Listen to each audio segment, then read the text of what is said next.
Hey, what's going on, guys? Sean here, living the corporate pilot life. I am hanging out in one of our Gulfstreams right now, and I didn't get a whole lot of sleep last night because we were flying. We didn't land until about 2 o'clock in the morning. Flight drug out a little later than it was supposed to because of the scenario that I'm about to lay out for you guys. We had a failure of one of our display units up front here, and I'm going to explain to you guys how we dealt with that, how we used our minimum equipment list to get the mission accomplished, even though we had a failure of some equipment. So we came out to the airplane, we're getting ready to go, and we realized that one of our display units did not come on. We have 6 display units in the G4. They're lined up all the way across the cockpit. You guys have probably seen them, but they're numbered from left to right.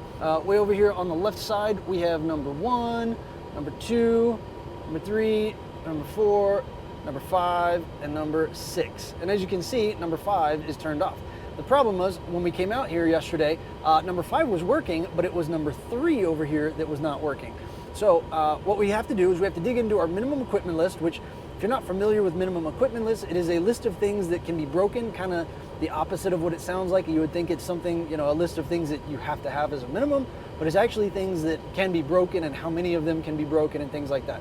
So I'm going to show you guys what that looks like. We keep track of all of ours digitally, so it's on our iPad. Got it sitting here on my lap. I'm going to show you guys what that's all about and how it works.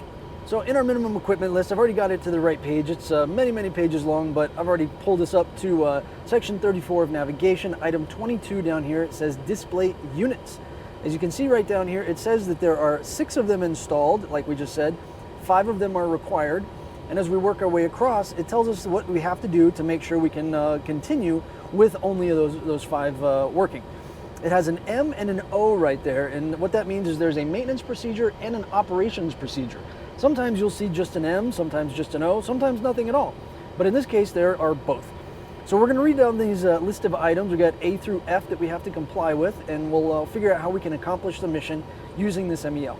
So the first thing it says is maybe inoperative provided the in-op tube is located in the co-pilot's nav display position, DU number 5. So like I said, DU number 5 was working when we came out here. It was DU number 3 that was not working. So luckily these things are all completely interchangeable. So we're able to pop one out, not we, maintenance we, somebody we, can pop one of those out, slide it over here into the number 5 to make the failed one in the number 5 spot and put the good one wherever it needs to be. So that's exactly what happened. They popped number 3 out that was dead, popped number 5 out that was working, put it over there in number 3, put the dead one over here in number 5. We're good to go. Okay, so item A is complied with. So what else we got? ND off is selected in the co-pilot's display switching panel. So what that is this switch right down here. This little knob is the one, and we have to turn that all the way to the left to turn it off. Check. What do we got next? The DU number 5 circuit breaker is pulled and collared. So if you look over my shoulder right here, you will see one. It's got a red collar on it. That is going to be the one that is popped out and it's collared, so check. Standby attitude indicator is operative. That is a requirement for this. There's our standby attitude indicator. It's actually caged right now, but we can uncage that, and that is working. Check. Moving on, one digital bearing distance indicator or secondary nav display is operative. All right, so we've got the primary nav display over there. That's operative. These right here are DBDIs, digital bearing distance indicators. Very confusing little thing, but there's actually one on each side. I got one over here. It's in standby because I haven't tested it since I fired up here just a few minutes ago. It'll go through its little test and that thing works. And same thing, if we go way over here to the right side, you can see there's a second one. Both of those are working. Check. Last item down here, alternate procedures are established and used for the operation without the co-pilot's nav display. So like I said, that nav display is not working, so we have to come up with some sort of alternate navigation procedures. Well, the easiest thing to say is, well, we have that one right over there. It's working just fine.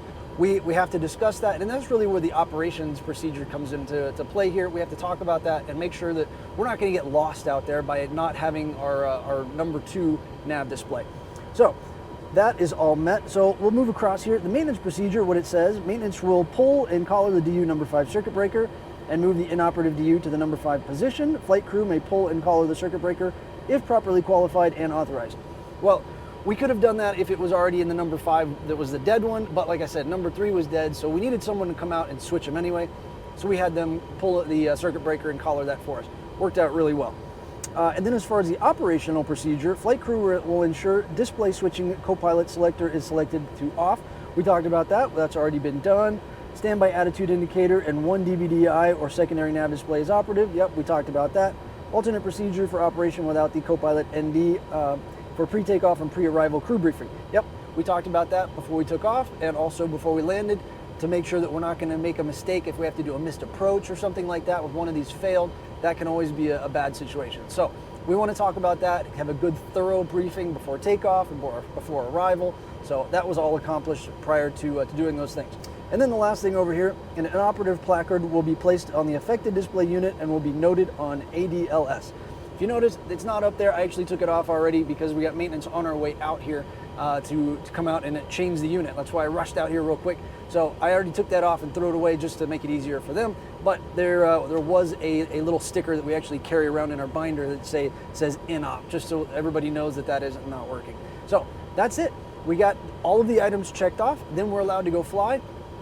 One of the other things that we have to keep in mind is how long can we do this for? How long can we go fly? That's also in the MEL over here. If you notice, way over here on the left, it says C. That C right there is the category of the MEL. The Cat C MEL is good for 10 days. So it happened last night. Technically, we can drag this out for 9 more days flying around like this, but we're sitting for the day, so we got maintenance coming out here. They're going to take care of it rather than drag it out as that long. So basically, we use this as a get the mission accomplished. We need to get it done right now, and we're going to get it fixed as soon as possible. But like I said, we can drag it out for a Cat C up to 10 days. For a Cat A, it's going to say in the MEL how long you have. And it's typically like 1 day, or sometimes maybe it's 1 leg, or 25 hours of flight time or something like that. It'll be in the MEL how long you have.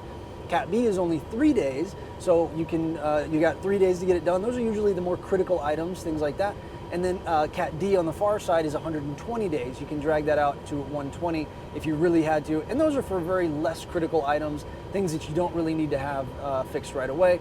But again, here at Alarion, we try and fix this stuff right away. We try and get the mission accomplished, take care of the client, make sure we get the job done, but then we get stuff fixed right away. That's one of the nice things about the Gulfstream aircraft, and to be honest, the Hawker's in the same boat, and many business jets kind of fall in the same category, where they're designed with so many redundancies in the airplane, where if you lose one item, you're still okay to get the mission done, get the job done for that day, and then get it fixed afterwards. So they build these airplanes with that in mind, so you don't have to cancel flights based on one small failure or something like that. So anyway, that's how we use the MELs. That's how we get the mission done when we have to, when we have broken equipment. It works really well. Like I said, we try not to use it when we don't have to, but last night's case, we needed to take advantage of the MEL, get the job done. So here we are. And so maintenance is going to come out and get it knocked out. Hopefully you learned a little something about the process and what we do. Give me the thumbs up if you like it. Subscribe if you're new. Keep hanging out with us for more Tech Tuesday videos. See you on the next one. Keep living the corporate pilot life.